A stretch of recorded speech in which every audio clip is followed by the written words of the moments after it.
জানো কি, এমন এক অসুর ছিল যার রক্ত মাটিতে পড়লেই জন্ম নিত হাজার হাজার নতুন অসুর।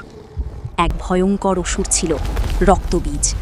তার শরীর থেকে এক ফোঁটা রক্ত মাটিতে পড়লেই সেখান থেকে জন্ম নিত আর একটা রক্তবীজ। দেবতারা যতই তাকে আঘাত করতেন ততই সে হাজার গুণে বেড়ে উঠত। পুরো যুদ্ধক্ষেত্র ভরে গেল অসংখ্য অসুরে। অসহায় হয়ে দেবতারা তাকিয়ে রইলেন মা দুর্গার দিকে। তখন মা দুর্গা আহ্বান করলেন মা কালীকে। মা কালী বুঝলেন রক্ত মাটিতে পড়ার আগেই থামাতে হবে। তিনি ঝাঁপিয়ে পড়লেন রক্তবীজের ওপর এবং তার রক্ত মাটিতে পড়ার আগেই নিজেই পান করতে শুরু করলেন। এক ফোঁটাও মাটিতে পড়তে দিলেন না। ধীরে ধীরে রক্তবীজ সম্পূর্ণ ধ্বংস হয়ে গেল।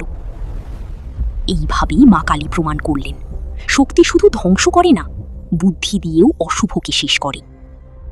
অসুর যতই শক্তিশালী হোক, দেবীর কাছে তার পরাজয় নিশ্চিত।